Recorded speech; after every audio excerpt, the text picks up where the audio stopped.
इनका जो मूल मानना था, उनका मूल उद्देश्य था सामंतवादियों का विरोध करना। उनका मूल उद्देश्य था ब्राह्मणवादी व्यवस्था का सफाया करना। जैसा कि जगदेव बाबू हमेशा कहा करते थे कि अगर घर में लाश पड़ा हुआ हो, अगर कहीं ब्राह्मणवादी व्यवस्था को समाप्त करने की मीटिंग हो रही हो, तो पहले ब्राह्मणवादी व्यवस्था को कुछ समाप्त करने की मीटिंग हो रही है, उसमें आपकी भागीदारी होनी चाहिए, न कि लाश फूकने की बातें होनी चाहिए।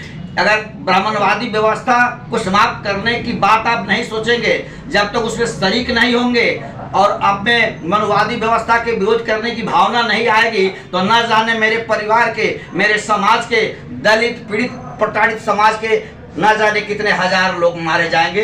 अतः उनका मानना था कि अगर मनुवादी व्यवस्था का सफाया करना है, ब्राह्मणवादी व्यवस्था का सफाया करना है, तो पहले ब्राह्मणवादी व्यवस्था का डट कर मुकाबला कीजिए, नहीं तो हमारी पीढ़ियां ऐसे ही मरती रहेगी और दर दर की ठोकर खाती रहेगी।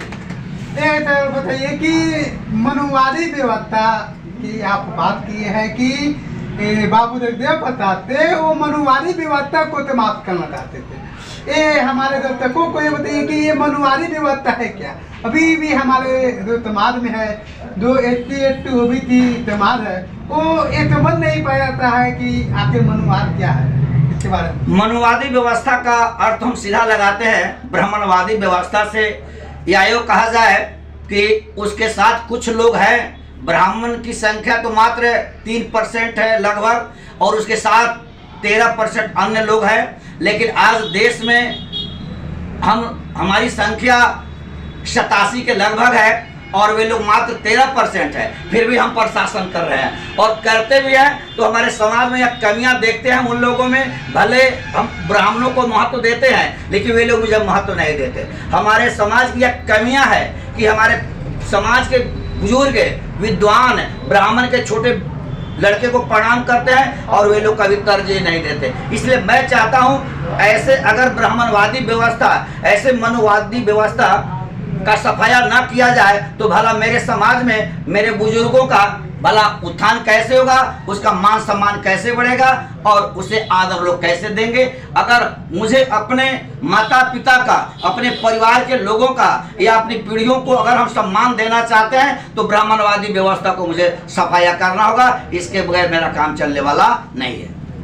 जी सर, ये बताइए कि ब्राह्मण समाज के बच्चे को भी ओबीसी के जो बुजुर्ग लोग हैं या ये कहे कि उस बच्चे से बड़ा जो गार्जियन लोग होते हैं, वो भी लोग उन्हें तुरंत कर या प्रणाम उन्हें करते हैं। इनके पीछे क्या हो रहा है, क्यों प्रणाम करते हैं? देखिए, हमारे समाज में ब्राह्मणों का महत्व तो शुरू से रहा है और ब्राह्मण विद्वता की वजह से मेरा यह संस्कार है कि हम बड़े विद्वानों का कद्र करें। हम अपने संस्कार का पालन करते हैं। अगर पंडित में कोई विद्वान है तो उसे ही मेरा कद्र करना चाहिए, उसे ही सम्मान करना चाहिए, न कि उस समाज में, उस परिवार में कोई जाहिल है, गवार है, अनपढ़ है, उसके पास कोई आचरण नाम की चीज नहीं है, तो वैसे आदमी को मुझे आदाब, सलाम, प्रणाम नहीं करना चाहिए।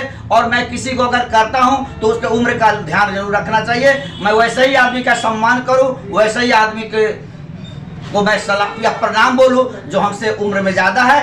और उम्र का मायने नहीं है जितना विद्वता का मायने है। अगर उसके पास ज्ञान है तभी हम उसे आदर देंगे, उसका मान सम्मान करेंगे, वरना हम उसको नकार कर चलेंगे। यहीं पे